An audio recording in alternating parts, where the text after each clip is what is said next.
चित्रपटाच्या सुरुवातीला आपण रायगड किल्ला पाहतो, जिथे आज शंभूराजांचा राज्याभिषेक सोहळा असतो. त्यामुळे सर्व ठिकाणी सोहळ्याची तयारी सुरू असते.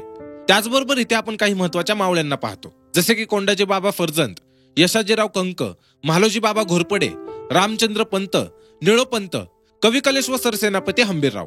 आता यानंतर इथे शंभूराजे येतात व सिंहासनावर बसतात. तसेच ते सर्वांना वचन देतात की छत्रपती शिवाजी महाराजांनी जे स्वराज्य स्थापन केलं आहे त्याचं मी संरक्षण करील आणि स्वराज्य टिकवणारच नाही तर त्याच्या सीमा आणखी वाढवेल. आता इथे सिंहासनी बसले शंभू हे गाणं आहे, ज्यामध्ये दाखवलं आहे की शंभूराजांची सोन्याने व माणिक मोत्यांनी तुला केली जाते. तसेच पुढे शंभूराजे व येसुबाई जेव्हा संध्याकाळी गडावर असतात तेव्हा शंभूराजे येसुबाईंना सांगतात की आजपासून सर्व मराठा रयतेची जबाबदारी आपली आहे. सोबतच शंभूराजे छत्रपती शिवाजी महाराजांबद्दलची एक आठवण सांगतात, ती अशी की महाराज त्यांना म्हणाले होते की हे सिंहासन मौजमजा करण्यासाठी नाही तर रयतेचा हक्काचं श्रद्धास्थान आहे. अर्थात या सिंहासनावर बसणाऱ्याने जनतेची सेवा करायला हवी. त्याचबरोबर शंभूराजे येसुबाईंना सांगतात की ही जबाबदारी एवढ्या लवकर माझ्या खांद्यावर येईल असं मला वाटलं नव्हतं. प्रत्यक्षात हा काळ छत्रपती शिवाजी महाराजांच्या निधनानंतरचा काळ आहे. आता येसुबाई शंभूराजांना म्हणतात की मी आऊसाहेब आणि महाराजांच्या तोंडून ऐकलं आहे की रयत ही आपल्या लेकरांप्रमाणे आहे आणि तिचा सांभाळ देखील लेकरांसारखाच व्हायला हवा. त्यामुळे तुम्ही या लेकरांना सांभाळण्याचा भार मला देखील द्याल का? आता या दोघांच्या चर्चेमुळे शंभूराजे पुढे एक महत्वाचा निर्णय घेतात, तो असा की ते दरबार भरवतात आणि सर्वांना सांगतात की आपल्याला स्वराज्याच्या सीमा वाढवण्यासाठी भरपूर लढाया लढाव्या लागणार आहेत आणि अशा वेळी आपण सर्व स्वराज्यापासून दूर असू. त्यामुळे आपल्यानंतर कोणीतरी असं असायला हवं की जे आईप्रमाणे आपल्यानंतर रयतेची काळजी घेईल. त्यामुळे मी येसुबाईंना मुलकी कारभार सांभाळण्याची जबाबदारी देतो. तसेच इथे आपण राजमुद्रा पाहतो, ज्यावर लिहिलेलं असतं श्री सखी राज्ञी जयती. यानंतर शंभूराजांना बातमी मिळते की राज्याभिषेकापासून औरंगजेबाचे काही गुप्तहेर शंभूराजांवर नजर ठेवून आहेत. त्यामुळे ते ज्योताजी केसरकरांना सोबत घेतात आणि ज्या ठिकाणी गुप्तहेर आहेत त्या ठिकाणी जातात. प्रत्यक्षात हा मंदिराचा परिसर असतो, पण ज्योताजी पाहतात या ठिकाणी या गुप्तहेरांनी कोंबड्या कापून ठेवलेल्या आहेत. त्यामुळे ज्योताजी त्यांना याबद्दलचा जाब विचारतात. पण ते गुप्तहेर तू जाब विचारणारा कोण असं म्हणून महाराजांबद्दल बोलतात की जो जाब विचारणारा होता तो केव्हाच गेला. आता हे सर्व शंभूराजे देखील तिथेच ऐकत असतात. त्यामुळे त्यांना राग येतो आणि ते सर्व गुप्तहेरांना मारून टाकतात. तसेच काही वेळाने इथे हंबीर मामा येतात आणि ते जेव्हा शंभूराजेंना या प्रकरणाबद्दल विचारतात तेव्हा शंभूराजे सांगतात की ह्या औरंगजेबाच्या गुप्तहेरांची माहिती त्यांना बहिर्जी काकांनी दिली होती, त्यामुळे ते यांचा बंदोबस्त करायला इथे आले होते. यानंतर आपण पाहतो की सरकारी खजिना थोडा कमी झालेला असतो. त्यामुळे तो पुन्हा भरून काढण्यासाठी उपाय शोधायला शंभूराजे जगदीश्वराच्या मंदिरात जातात, जिथे त्यांना बहिर्जी काका भेटतात. आता बहिर्जी सांगतात की औरंगजेबाने काही किल्ल्यांवरती खजिना पाठवला आहे आणि जर आपल्याला आपला खजिना भरून काढायचा असेल तर यातल्याच एका किल्ल्यावर हमला करून तो खजिना आणावा लागेल. सोबतच ते बुऱ्हाणपूर किल्ल्याचे नाव सुचवतात, जिथे औरंगजेबाचा खजिना आहे. आता इकडे बुऱ्हाणपूरमध्ये आपण सुभेदार काकर खान पठाणला पाहतो, ज्याला औरंगजेबाने हुकूम दिलेला असतो की सर्वांकडून जजिरा वसूल करून घे. आता जजिरे म्हणजे त्या काळचा टॅक्स. प्रत्यक्षात हा टॅक्स बुऱ्हाणपूरमध्ये तसेच आजूबाजूच्या गावात सर्व हिंदूंकडून जबरदस्तीने वसूल करत असतात. आता या सर्व अत्याचाराला वैतागून एक पाटील ठरवतात की ते रायगडावर जाऊन मदत मागणार. पण काही शेतकरी त्यांना म्हणतात की छत्रपती शिवाजी महाराज तर राहिले नाहीत, मग तुम्ही मदत कोणाकडे मागणार? ज्यावर पाटील म्हणतात की शंभूराजेंकडे. तसेच पुढे ते शंभूराजेंना भेटतात आणि त्यांना काकर खान बद्दल सांगतात की तो आमच्याकडून बळजबरीने जजिरा वसूल करत आहे. आम्ही कसं बस शेती करून काही पैसे जमा करतो, पण त्यातून पण हा खान कर म्हणून घेऊन जातो. आधी महाराज होते तेव्हा यांच्यापासून आमचं संरक्षण व्हायचं, पण आता ते नाहीत तर यांना वाटत आहे की आमचं संरक्षण करायला कोणीच नाही. आता यावर शंभूराजे या शेतकऱ्याला आठवण करून देतात की बुंदेलखंडातील महाराज छत्रसालांना आबासाहेबांनी केलेली मदत आणि मार्गदर्शन सर्व हिंदुस्थानाला माहित आहे. तसेच ते म्हणतात की तुम्ही तर आपल्या स्वराज्यातले आहात, त्यामुळे तुमच्यावर होणारा अन्याय कधीच सहन करून घेतला जाणार नाही. सोबतच ते ही खात्री देऊन त्यांना इथून पाठवून देतात की लवकरच याचा बदला घेतला जाईल. यानंतर येसुबाईंकडे गोजाऊ नावाची एक बाई येते व ती सांगते की ती पांचाली जवळच्या गावातून आले आहे आणि गलिमाच्या न्हाव्यात तिचं सर्व घरदार उद्ध्वस्त झालं. न्हावेदाराने तिच्या नवऱ्याला देखील मारून टाकलं आणि ते आता येसुबाईंकडे आसरा मागायला आलेले आहे. आता हे ऐकल्यावर येसुबाई गोजाऊला त्यांच्याकडे पर्सनल कामासाठी ठेवून घेतात. पुढे हंबीर मामा शंभूराजेंना सांगतात की अकबर दख्खनमध्ये आला आहे अशी बातमी मिळाली आहे. ज्यावर शंभूराजे म्हणतात की त्यांना हे माहित आहे, कारण त्यांच्याकडून यांच्यासाठी 2 पत्र आलेले आहेत. सोबतच ते कवीजींना पत्र वाचून दाखवायला सांगतात, ज्यात अकबरने लिहिलेलं असतं की औरंगजेब जसा तुमचा शत्रू आहे तसाच आमचाही आहे. त्यामुळे जर आपण एकत्र येऊन त्यांना हरवलं तर पुढे सत्ता चालवताना माझं नाव व सत्ता शंभूराजेंची. आता इथे शंभूराजेंना त्यांचा तो दिवस आठवतो जेव्हा त्यांनी एका मुलीकडे असलेल्या गायच्या वासराला वाचवण्यासाठी वाघाशी 2 हात केले होते आणि त्यात त्यांनी वाघाचा जबडा फाडून त्याला मारून टाकलं होतं. पण पुढे जेव्हा छत्रपती शिवाजी महाराजांना हे माहित होतं तेव्हा ते शंभूराजांवर खवळतात. तसेच इथे आऊसाहेब येतात आणि त्या शंभूराजांच्या धाडसावर बोलत असताना म्हणतात की धाडस करणं चुकीचं नाही, पण धाडस योग्य त्या ठिकाणीच करायला हवं. आता प्रेझेंट सीन मध्ये आपण पाहतो की शंभूराजे ठरवतात की ते अकबरला शरण देणार, पण हंबीरराव याचा विरोध करतात. ज्यामुळे शंभूराजे त्यांना म्हणतात की मी औरंग्याच्या भीतीने माझा धर्म सोडणार नाही आणि शरण आलेल्या व्यक्तीला मरण न देणं हा हिंदूंचा धर्म आहे. प्रत्यक्षात अकबरने त्याच्या वडिलांसोबत म्हणजेच औरंगजेबासोबत विद्रोह केलेला असतो आणि त्याचा उपयोग करून घेण्यासाठी पुढे शंभूराजे अकबरला भेटतात व यांची मैत्री सुरू होते. तसे शंभूराजे औरंगजेबाच्या फौजेची व अकबरची गाठच पडू देत नाहीत, ज्यामुळे गैरसमज वाढून औरंगजेबाच्या फौजेमध्ये फूट पडते. आता इकडे औरंगजेबाला जेव्हा हे कळतं की शंभूराजे आणि अकबर एक झाले आहेत तेव्हा त्याला खूप राग येतो आणि तो त्याच्या वजिराला आदेश देतो की शंभूराजांना पत्र पाठवा की अकबरला कैद करून आग्र्याला पाठवा म्हणून, आणि जर त्यांनी ऐकलं नाही तर त्यांच्या विरोधात युद्ध पुकारा. त्याचबरोबर औरंगजेब आता दख्खनला येणार असतो. पुढे आपण काकर खानला पाहतो, जो की औरंगजेब दख्खनला येणार म्हणून नाखुश असतो, कारण तो जो शेतकऱ्यांकडून कर वसूल करतो त्यामधली फक्त अर्धीच रक्कम तो औरंगजेबला पाठवत असतो व बाकीची रक्कम स्वतःकडे ठेवून घेत असतो.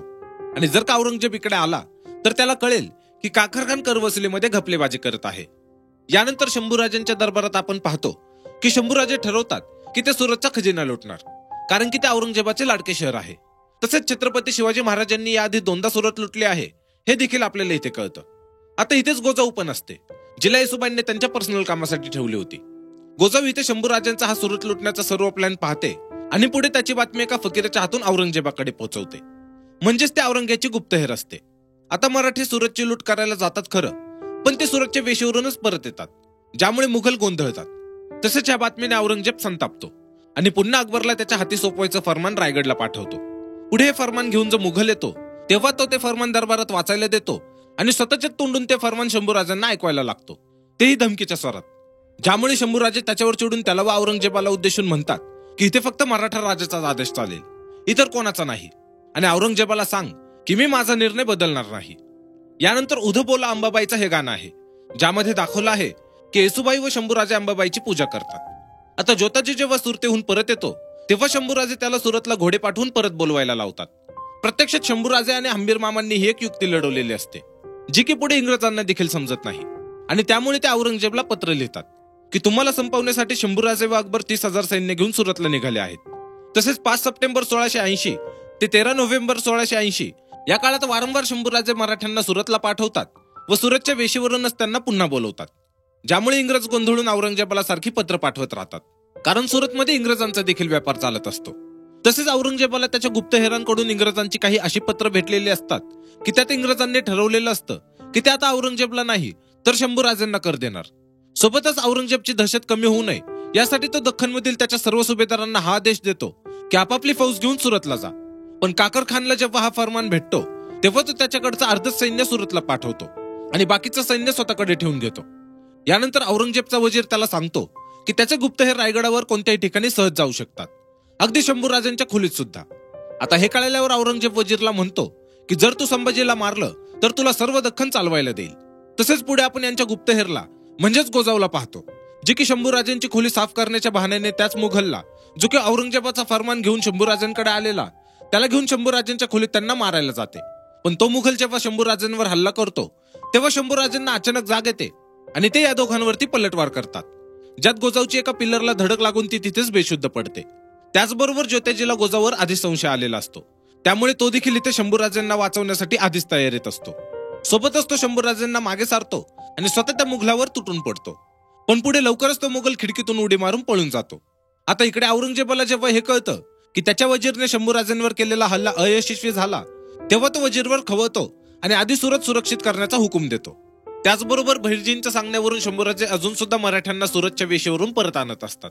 पण आता यांनी इतके दिवस जी युक्ती लावलेली असते तिचं खरं रूप दाखवण्याची वेळ आलेली असते. त्यामुळे पुढे बहिर्जी मारवाडीचा वेश करून बुऱ्हाणपूरला जातात आणि तिथल्या व्यापाऱ्याकडे कामाला लागतात. तसेच ज्योतिजी पण इथे वेश बदलून फिरत असतो आणि बुऱ्हाणपूर मधली सर्व माहिती जमा करत असतो. आता मुघलांचा खजिना जास्त करून बुऱ्हाणपूरमध्ये ठेवला जात असतो, त्यामुळे काकर खानला वाटत असतं की मराठी बुऱ्हाणपूरवरती हल्ला करतील, म्हणून तो बुऱ्हाणपूरची सुरक्षा वाढवतो. प्रत्यक्षात बुऱ्हाणपूर मुघलांसाठी खूप महत्वाचं शहर असतं. दख्खनचा सर्व खजिना इथेच जमा होत असतो. तसेच औरंगजेबाची इच्छा असते की ह्या शहराला त्याने दख्खनची राजधानी बनवावं. इथे आपण पाहतो की दख्खनला मराठ्यांपासून वाचवायचं आहे आणि त्यासाठी खूप पैसा लागणार आहे असं सांगून काखर खान काही राजांना दरबारात बोलून त्यांना पैसे मागतो आणि जो राजा त्याला उलट प्रश्न करतो त्याला काखर खान मारून टाकतो, ज्यामुळे बाकी सर्व राजे घाबरतात. तसेच तो ह्या राजांकडे त्यांच्याकडचे काही शिपाई मागतो. यानंतर ज्योतिजीला बातमी मिळते की काखर खानचा एक घोडा आहे ज्याच्यावर बिना कुबेरीचं बसून जर याला कोणी चालवलं तर काखर खान त्याला हा घोडा बक्षीस म्हणून देणार आहे. त्याचबरोबर ह्या बक्षिसाच्या आमिषाने रोज कोण ना कोणी यावर बसण्याच्या नादात आपला जीव गमवत होतं. त्यामुळे ज्योतिजी पुढे काखर खानच्या ह्या घोड्याच्या आखाड्यात जातो आणि त्या घोड्यावर बिना कुबेरीचं बसून त्याला चालवतो, ज्यामुळे काखर खान आता ज्योतिजीला हा घोडा बक्षीस म्हणून देत असतो. पण ज्योतिजी घोडा न घेता त्यांच्या तबेल्यामध्ये नोकरी मागतो. आता हे सर्व ज्योतिजीने काखर खान व बुऱ्हाणपूर बद्दलची सर्व माहिती काढून घेण्यासाठी केलेलं असतं, पण हे त्याने शंभूराजांना न विचारता केलेलं असतं. त्यामुळे याची शिक्षा म्हणून तो स्वतःला चापकाचे फटके मारून घेतो. सोबतच पुढे वारा ग वारा हे गाणं आहे ज्यात दाखवलं आहे की ज्योतिजी व आणखी 2 मावळे 7च दिवसात बुऱ्हाणपूर बद्दलची सर्व माहिती काढतात आणि बहिर्जींपर्यंत पोहोचवतात. यानंतर एका रात्री बहिर्जी व बाकीचे जेव्हा चर्चेसाठी गपचूप भेटणार असतात तेव्हा बहिर्जी घरातून बाहेर जाताना त्यांचा व्यापारी मालक यांचा पाठलाग करत असतो. पण पुढे ज्योतिजी त्याला पकडतो आणि सर्वांसमोर घेऊन जातो. आता स्वतःला वाचवण्यासाठी हा व्यापारी यांची मदत करायचं ठरवतो. तो म्हणतो की माझ्याकडचे पैसे घ्या पण मला सोडा, तसेच माझ्या ओळखीच्यांमधले इतर व्यापाऱ्यांचे पैसे देखील मी तुम्हाला मिळवून देईल. यानंतर बहिर्जी रायगडावर शंभूराजांना भेटतात आणि इथे आपल्याला यांचा गनिमी कावा समजतो. प्रत्यक्ष त्यांचा प्लॅन होता की मराठी सुरत लुटणार आहेत असं दाखवायचं, जेणेकरून औरंगजेब त्याचं सर्व सैन्य सुरतला पाठवेल. पण सुरत ऐवजी बुऱ्हाणपूर लुटायचं, कारण सुरतच्या गोंधळात इकडे बुऱ्हाणपूरमध्ये कोणाचंच लक्ष नसणार. आता इकडे यांचा सर्व प्लॅन ठरतो व पुढे बुऱ्हाणपूरमध्ये सर्व सैन्य घेऊन जातात. पण इकडे काखर खानला आधीच हा अंदाज आलेला असतो आणि त्यामुळेच त्याने सर्व राजांच्या फौजा मागवून घेतल्या होत्या. तसेच त्याला बातमी मिळते की मराठी जवळच जंगलामध्ये आसरा घेऊन बसले आहेत.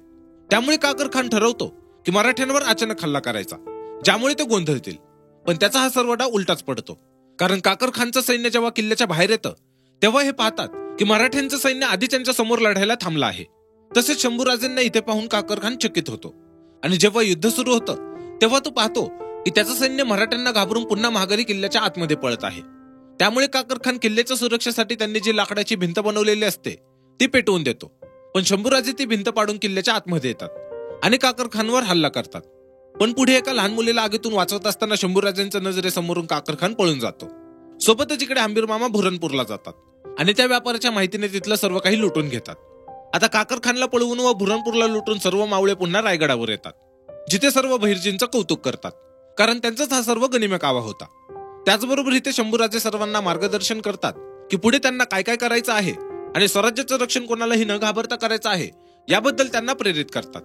आणि यासोबतच हा चित्रपट इथेच संपतो. हा चित्रपट दिग्पाल लांजेकर यांनी डिरेक्ट केलेला आहे व देवदत्त बाजी यांनी याला संगीत दिलं आहे.